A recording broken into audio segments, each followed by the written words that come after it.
오늘 본문은 초막절 절기를 한 주간 동안 행사를 하고 이제 새롭게 시작하며 결단하는 제8일에 일어난 사건. 이 초막절 절기는 이스라엘 백성들이 하나님께 그 베풀어 주신 모든 것에 대한 감사, 소출을 창고에 저장을 하고 나서 감사하는 절기. 그리고 더 나아가서 이제 죄인으로 살았던 그들에게 있어서 죄를 용서해 주신 것에 대한, 그래서 새롭게 제8일에 이제는 죄를 짓지 아니하고 주님 안에 살겠습니다라고 하는 결단의 시간, 새로운 시작의 시간, 이것이 제8일에 일어난 일이라.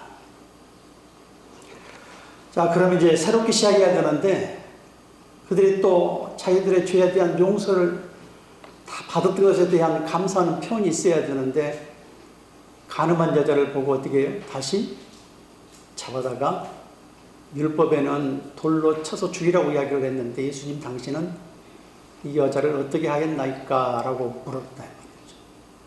사실은요, 율법은 죄를 보게 하고 드러내는 거예요. 그러면 그 여인도 죄인도 죄인이지만 그걸 둘러싸고 그 여인을 정죄하는 사람들도 죄인이에요, 죄인. 한 사람은 잡힌 죄인이지만 둘러선 사람들은 잡히지 않았지만 더 악독한 죄인이 될 수 있어요. 그러니까 사실은 그 율법을 통해서 자기들을 보고 은혜이신 예수님에게로 넘어가는 게 제8일의 삶이에요. 그래야 됨에도 불구하고 그들이 다시 그 이전의 삶으로 돌아가는, 주님께서 은혜를 베풀어 주신 것에 대한 것을 까마득 잊어버리고 다시 새롭게 결단해서 새로운 출발을 하겠다라고 제8일에 결단하고 나아가는 그 시간인데도 불구하고 다시 과거로 돌아가고 율법으로 돌아가고 죄의 삶으로 돌아가는 이러한 모습을 보였다. 그렇기 때문에 오늘 우리는 이 본문의 말씀을 통해서 율법을 통해서 자기가 죄인인 것을 깨달았다면 이제는 우리의 시선을 어디로 돌려야 되느냐? 예수님에게로 돌려야 돼. 은혜이신 예수님에게 초점을 맞추고 예수님 안에서 예수님을 붙들고 예수님으로 승리하는 삶이 될 수 있기를 주의 이름으로 축원합니다. 오늘 율법과 은혜의 삶의 비교를 통해서 우리들의 모습, 그리고 우리가 나아가야 될 신앙의 방향에 대해서 오늘 세 가지로 나누어 살펴보고자 합니다. 첫째로, 율법을 통해서 우리가 죄인임을 볼 수 있어야 돼요. 우리가 죄인이라는 거예요. 오늘 3절부터서 7절까지 서기관들과 바리새인들의 명 중에 잡힌 여자를 끌고 와서 가운데 세우고 예수께 말하되, 선생이 이 여자가 간음하다가 현장에서 잡혔나이다. 모세는 율법에 이러한 여자를 돌로 치라 명하였거니와 선생은 어떻게 말하겠나이까? 그들이 이렇게 말하면 고발할 조건을 얻고자 예수를 시험하미로라. 예수께서 몸을 굽히사 손가락으로 땅에 쓰시니 그들이 묻기를 마지 아니하는지라. 이에 일어나 이르시되 너희 중에 죄 없는 자가 먼저 돌로 치라 하시고. 자, 율법으로는 죄를 볼 수 있어야 돼요. 자, 오늘 본문에 보면 손가락으로 땅에 기록하셨어요. 두 번 기록하셨는데 첫 번째 손가락으로 땅에 기록하셨을 때에 사실은 그 땅은 우리의 마음이 기록한 것과 같다. 우리의 마음속에 주님이 기록하셨다. 자, 땅이라고 하는 것은 마태복음 13장에 보면은요, 씨 뿌리는 비유를 통해서 땅은 우리의 마음인 것을 금방 알 수가 있어요.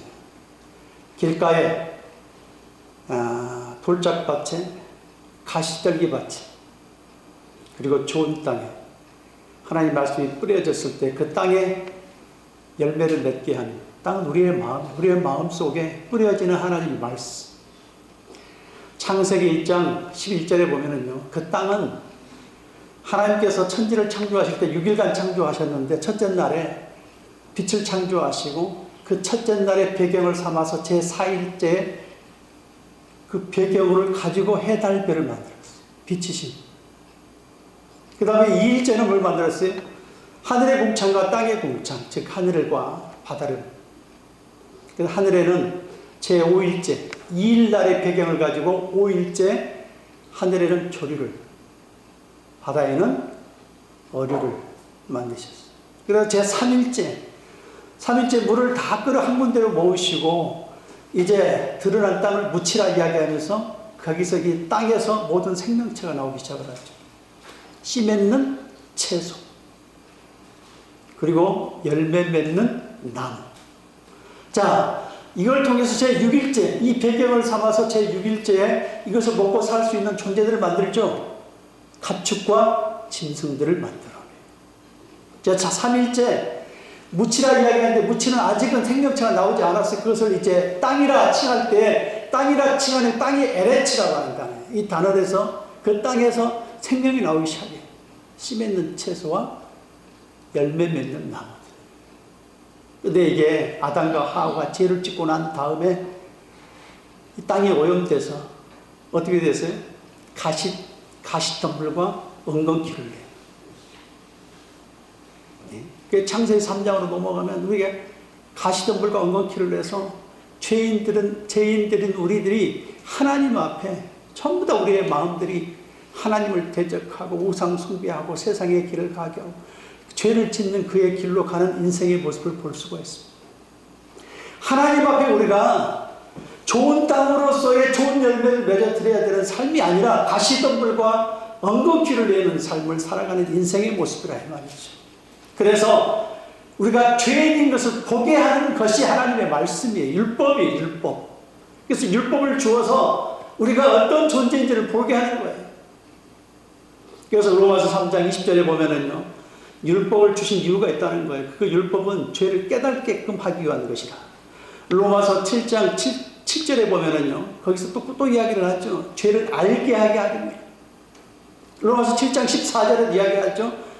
죄를 드러내게 하게 하기 위함이라. 죄를 깨닫고 죄를 알게 하고 죄를 드러나게 하는, 이것이 율법의 기준이에요. 기준. 율법을 주신 목적이 있어요. 여러분, 우리가 법이 제정돼야 옳고 그름을 알 수 있잖아요. 우리가 운전을 하더라도 오른쪽으로 운전을 해야 되는데 갑자기 중앙선을 침범해가지고 왼쪽으로 가면은 그건 죄를 짓는 거 아니에요? 규정이에요. 규정. 기준이에요. 기준. 그래서 하나님 말씀을 통해서 우리가 그 기준이 세워졌을 때 죄인인 것을 깨닫게 되는 거예요. 그래서 십계명을 통해서 이러한 것들을 범하면 죄가 되느니라. 그래서 하는 것과 하지 말아야 될 것을 이야기를 하는데, 죄인된 인간들이 가시덤불과 엉겅퀴 그러한 삶의 열매를 내는 인간들이 어떻게 되느냐, 하라는 것을 하지 않고 하지 말라는 걸 더 열심히 해요. 그게 죄의 특성이에요. 죄의 특성. 로마서 7장 13절 이야기를 하잖아요. 나는 육신에 속하여 죄 아래 갇혀있다. 죄 가운데 빠져서 헤매고 있다 이 말이에요. 로마서 7장 24절 이하를 보면 오라 나는 곤고한 존재로다. 이 사망의 몸에서 누가 나를 건져내라. 마음은 논의로되 육신이 약하도다. 안 되더라 이 말이에요. 안 돼. 그래서 우리가 죄인인 것을 깨닫고 죄가 무엇인지를 알게 하는 것이 율법이에요. 율법을 통해서, 예를 들어 십계명을 통해서 우리가 해야 될 것과 하지 말아야 될 것에 대한 부분을 이야기를 할 때 우리가 그걸 해야 되는데, 우리의 몸에서는 이미 죄인된 모습으로 가시덤불과 엉겅퀴를 내는 인생의 모습이기 때문에 하나님을 대적하고 그렇게 살 수 없는 존재이기 때문에 하라고 하는 걸 하지 않아요. 못해요. 또 하지 말라는 것은 부지런히 또 죄를 지어요. 이것이 우리의 인생의 모습이고 죄인된 모습이고 죄라고 하는 것을 이야기를 해주고 있습니다. 여러분, 그러니 우리는 오늘 본문 속에 이야기하는, 자, 땅에 우리의 마음속에 하나님 말씀을 심겨줬어요. 그런데 뭘로 심겨요? 손가락으로 쓰고 있어요. 손가락은요, 신명기 9장 20절에 보면 하나님께서 돌비에 그 기록하실 때 그 손가락이에요. 그래서 신명기 9장 20절에 보면은요, 하나님의 손이 돌비에 기록하셨는데 그 손이 정확하게 표현하면 에차바라고 하는 단어인데, 이 단어는 손가락이에요. 손가락. 핸즈가 아니라 핑거예요. 핑거. 손가락이에요. 손가락으로 하나님 기록하셨는데 이제는 우리의 마음속에 주님께서 기록하시는 거예요. 마음속에. 자, 예수님께서 땅에 우리의 마음속에 이걸 지금 기록하고 계실 때 하나님 말씀을 통해서 기록함으로 말미암아 다시 한번 율법을 보게 하는 거예요. 율법을 보게 해서 너희들이 바로 죄인이다. 이 여인도 죄인도 죄인이러니와 너희들이 청주하고 있는 그가 이 너희들 자신들도 죄인이다라는 것을 그들의 마음속에 기록하는 것과 같다 이 말이에요. 여러분 말씀에 들어오면 우리는 말씀의 기준에 따라서 우리가 어떤 존재인지를 볼 수 있어야 돼요. 내 속에 기록된 말씀을 통해서 내 속에 기록된 하나님의 율법의 말씀을 통해서 나는 어떤 존재인가? 나는 죄를 지을 수밖에 없는 존재다. 죄인이다라고 하는 사실을 깨닫고 오늘 본문에서 이야기를 했잖아요. 죄 없는 자가 먼저 돌을 치라. 그들의 죄를 지금 드러내고 포기하고 있다라고 하는 것을 알 수 있어요. 여러분 오라 나는 곤고한 존재로다. 이 사망의 몸에서 누가를 나를 건져내랴. 똑같은 죄인이에요. 여러분 우리가 살아보고 경험해보면 알지만 죄를 짓지 않겠다고 말씀을 듣고 나가 세상을 향해 나가 사는데 또다시 죄를 짓잖아요. 우리들이 스스로 경험하잖아요. 네? 죄를 짓는 인간, 죄를 짓는 우리의 연약한 모습들, 이걸 지금 보게 하는 거예요. 말씀을 통해서 아 말씀을 못 지키는구나, 안 지켜지는구나, 하라는 것은 하지 못하고 하지 말라는 것은 죽으라고 하는 그들의 연약한 모습에 우리의 몸속에 죄의 DNA가 흐르고 있구나 라고 하는 것을 우리는 다시 한번 깨달을 수 있어야 돼요. 그러면 우리는 어떻게 해야 될 거냐? 이제 주님에게 나가야 돼요.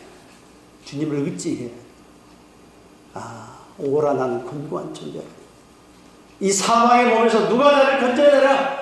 그러면서 우리가 방향을 바꿔야 돼. 우리의 시선이 누구에게로 가야 되느냐 하면 예수님에게로 가야 돼. 율법을 통해서 내가 율법을 통해 죄를 깨닫고 죄임을 알아서 우리의 시선을 주님에게로 옮길 수 있는, 주님을 붙잡을 수 있는 저와 여러분 될 수 있기를 주의 이름으로 축원합니다.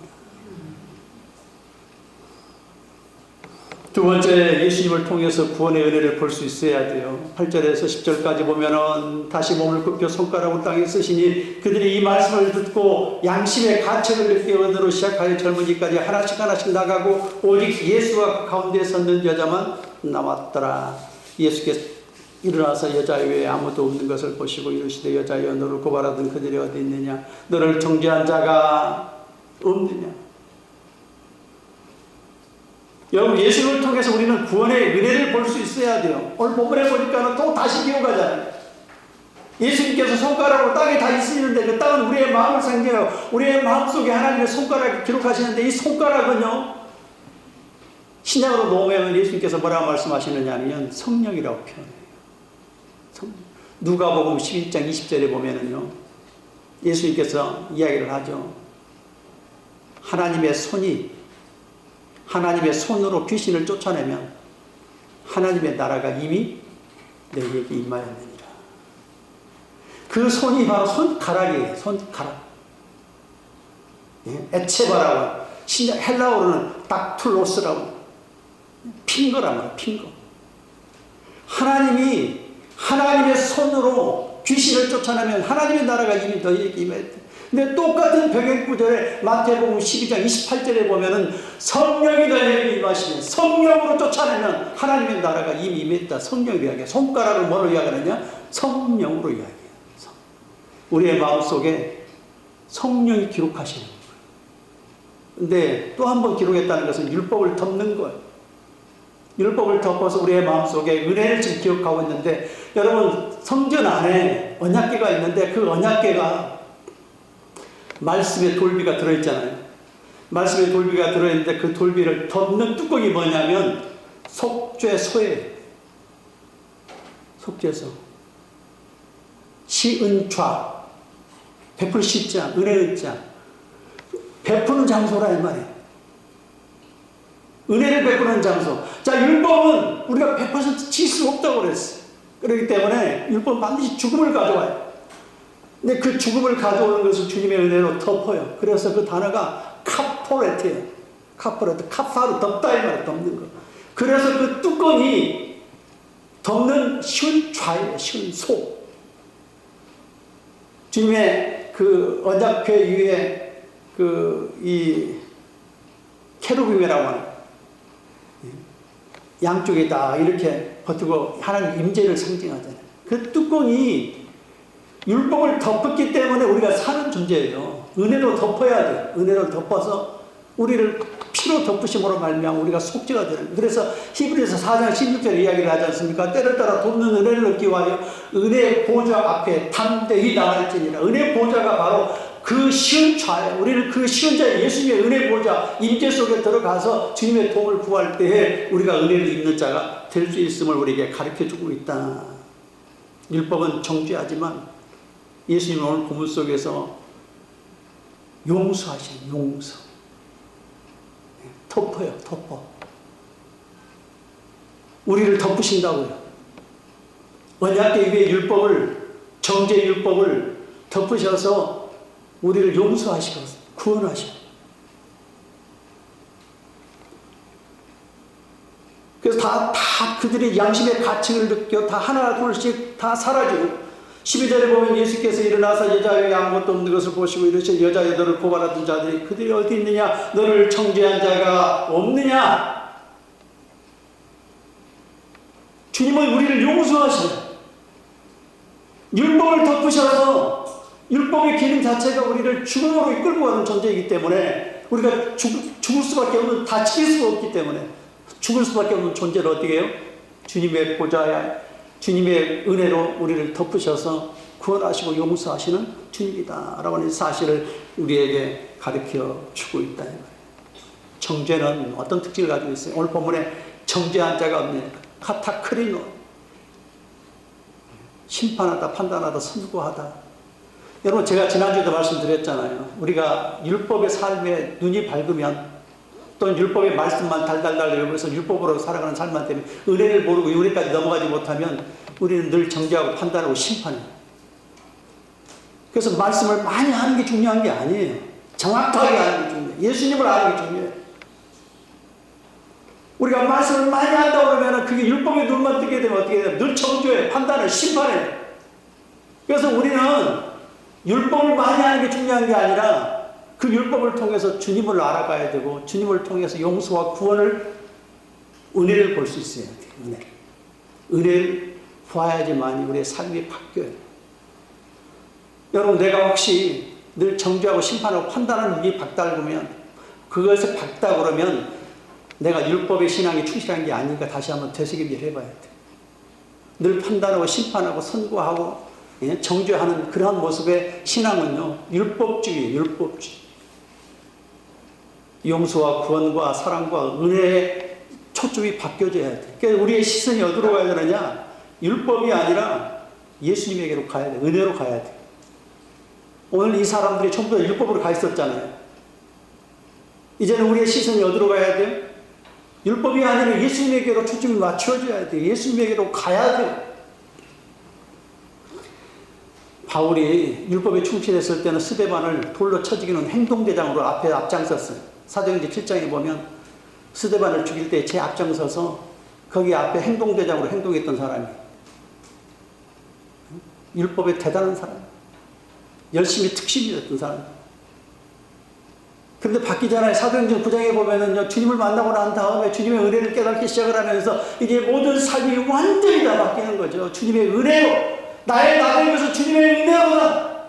내가 죄인 중에 개수했다라고 하는 걸 깨닫는데, 왜 주님을 만났거든요. 주님을 음성을 듣고 주님을 눈으로 오기 때문에 그가 어떤 삶으로 바뀌었어요?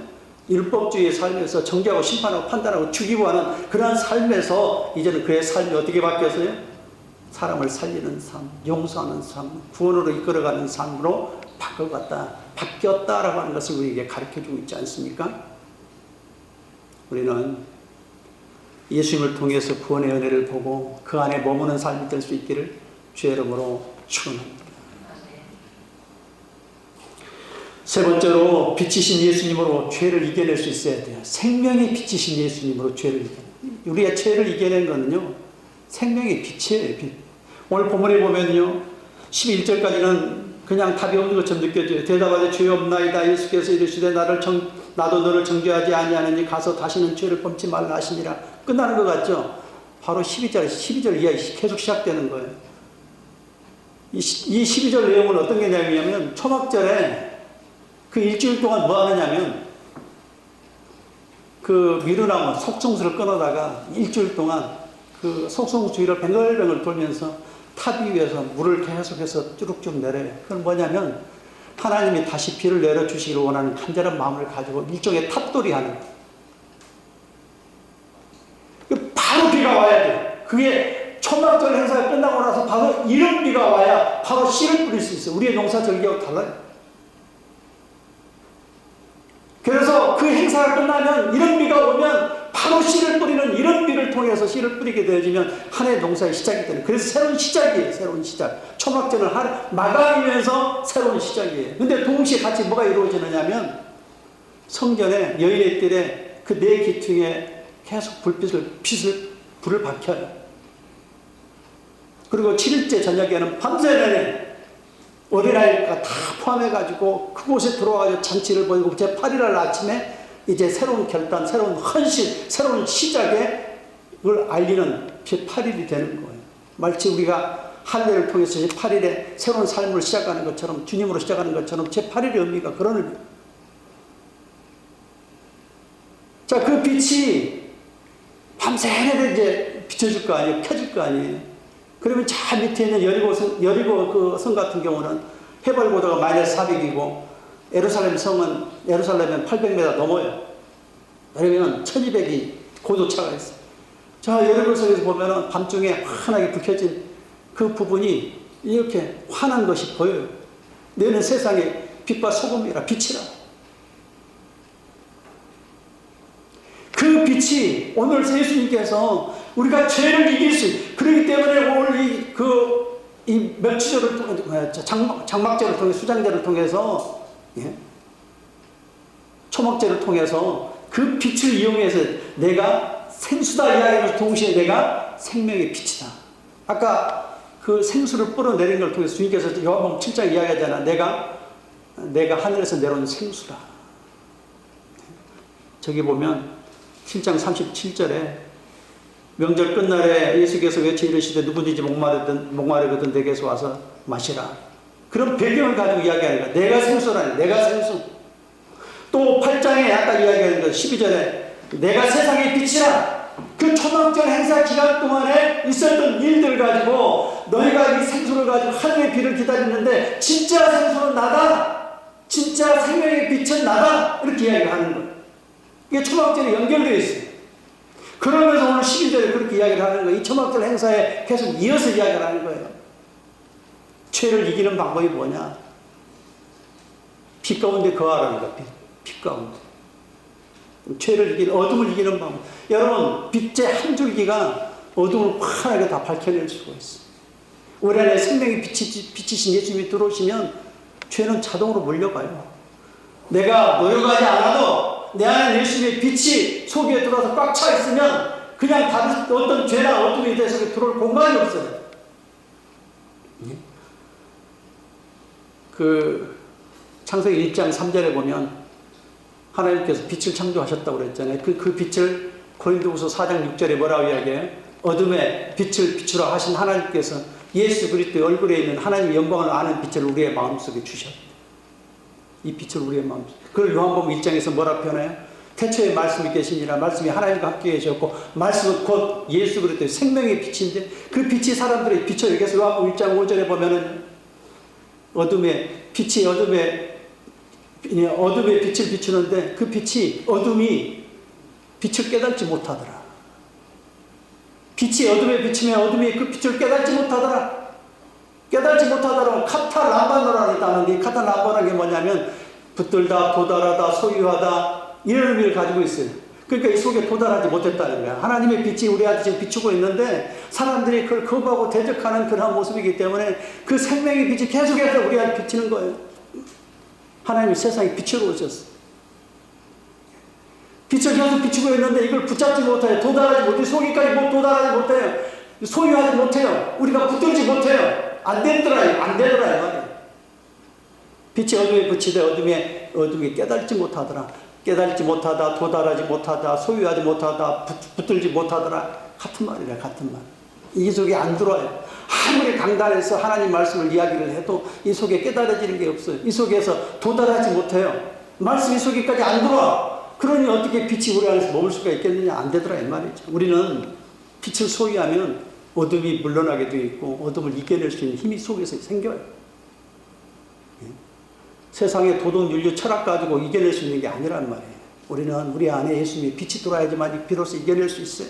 그래서 누가복음 11장 33절에 보면 그 빛을 우리 속에서 드러내기를 원하시는데 그 어떤 비유를 이야기를 하냐면 등불의 비유를 이야기하면 등불은 모든 사람들에게 보게 하는 역할이라. 이스라엘에게서 등불은요, 그 벽에 있는 그 구멍을 이렇게 파가지고 거기다가 등불을 집어넣어서 모든 사람들이 볼 수 있도록 그래서 이 위에다 올려놔요.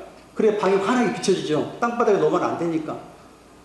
말 속에 집어넣는 게 아니라 말 위에 넣고 등경은 위에 올려놓는 거예요. 그래서 벽 위에 있는 그 등잔 자리 거기다 올려놔서 그 방이 환하게 비춰지도록 하는 거예요. 그러면 그 빛을 보고 그 사람들이 눈을 통해서 빛을 보면 눈을 통해 들어온 그 빛이 그 마음을 그들의 삶을 몸을 밝게 만든다. 밝게. 그래서 이 속에 조성이 된다. 조성이. 누가복음 11장의 그 내용이 조성이 33절 이야기 내용이 조성이 되면 이제 그래서 이야기를 하는 거야. 너희 속에 빛이 어두운가 다시 한번 확인해 보라. 내 속에 조성된 이 빛이 부족하면 내가 세상을 향하여 비춰지는 빛이 어둡잖아요. 보는 걸 통해서 내 속에 조성이 되는데 조성되는 그 빛이 내 속에서 어두면 세상을 향하여 빛이 비춰줄 수 있느냐? 안 비춰줘요. 그래서 내 속에 밝은 눈을 통해서 그 빛을 보고 빛을 통해서 우리 속에 조성이 되는 그 예수님의 생명의 빛이 내 안에 조성이 됐을 때 세상을 향하여 빛을 발할 수 있어요. 그래서 초막절의 이 빛이 우리에게 주는 교훈이 뭐냐? 너희는 세상의 빛이고 생명의 빛이라 이 말이에요. 그래서 성경 안에 그 빛의 또 다른 모습을 우리가 읽어낼 수가 있는데 성소와 지성소 안에 성소가 있지 않습니까? 성소 안에 뭐가 있어요? 금 등잔대가 있고 그 앞에 떡상이 있고 또 지성소로 들어가는 휘장 앞에 뭐가 있어요? 향단 있잖아요. 근데 거기에 원래는 새카매 하늘 위에 창밖으로 다 덮여가지고 컴컴하기 때문에 하루 24시간을 금 등잔대에 불을 밝혀요. 감람나무의 기름을 가지고 거기다 부어서 아침과 저녁에 간검이에요. 간검. 체크한다 말이에요. 체크. 그래서 불꽃이 제대로 타고 있는지 그걸 자주 다듬어 줘야 되고 기름을 또 감나무를 계속해서 부어 넣어 가지고 그 기름에 잘 타서 그 속에 열기가 차지 아니고 잘 탈 수 있도록 환하게 비칠 수 있도록 하는 역할을 아침과 저녁으로 계속해서 타게 만들어요. 24시간 이게 불이 타올라야 돼. 그렇지 않으면 어둡죠. 어두면 그 다음에 앞에 있는 떡상도 안 보이죠. 여기 이것도 영적인 의미가 있어요. 우리가 성령의 기름으로 계속해서 불을 태우면은 빛이신 예수님이기 때문에 우리가 빛을 태우면은요, 그 다음에 말씀도 보이게 돼요. 성령을 통해서 만약에 불을 비추지 않으면요, 떡상에 있는 말씀도 안 보여요. 성령을 통해서만 비춰질 때 그 떡상이 보이고 떡상에 있는 그 말씀이 우리 속에 깨달아지는 거예요. 그러니까 빛은 24시간 뭘 통해서요? 성령의 기름을 태움으로. 그래서 내 안에 있는 성령을 매번 간섭해야 돼. 체크해야 돼. 하나님 앞에 계속해서 내가 24시간 타오를 수 있는 불로 내 속에 있는 성령의 기름의 불로 태워서 성령의 빛이 내서 활활 타올라야 그 속에서 세상의 죄가 어둠이 우리 속에 더 이상 역사하지 못하는 거예요. 계속해서 타올라야 돼. 예수님이 오신 목적이 요한일서 3장 5절 8절에 보면 죄를 멸하시고 마귀를 멸하러 오려 하십니다. 예수님이 우리 안에 들어오셨으면 어떻게 돼요? 죄와 마귀를 멸하게 하더라고요. 능력을 갖게 돼요. 네. 주님이 오신 목적이 죄를 없애고 십자가를 통해 죄를 없애고 마귀의 일을 멸하라. 마귀를. 어둠이 우리 더 이상 역사하지 못한 게 생명의 빛이 내 안에 있으면 그 생명의 빛으로 말미암아 우리가 승리할 수 있어요. 요한복음 10장 10절에 이야기를 하지 않습니까? 내가 온 것은 양으로 생명을 얻게 하고 더 풍성해요. 도둑이 오는 목적이 뭐예요? 도둑질을 죽이고 멸망시키러 오는, 사단이 우리를 죽이고 멸망시키러 오는 거예요. 그렇지만 주님은 우리에게 생명을 주되 더 풍성하게 주시는 분이기 때문에 내 안에 생명의 빛이 내 안에 환하게 비춰져 있으면 들어와서 비춰주면 더 이상 어둠은 우리의 역사하지 못한다. 오늘 그러기 때문에 11절에 다시 죄를 범하지 말라라고 하는 답이 12절에 나와 있는 거예요. 생명의 빛으로만 우리가 죄를 이겨낼 수가 있다. 생명의 우리가 노력해서 되는 게 아니에요. 아까 DNA가 죄의 DNA이기 때문에 우리 속에 피가 그 예수님의 피가 흐르지 않으면 생명의 빛이 안에 들어있으면 우리가 이 죄를 이길 수가 없어요. 생명의 빛인 예수님으로 죄를 멸하고 어둠을 제거하고 승리하는 저와 여러분 될 수 있기를 주의 이름으로 축원합니다.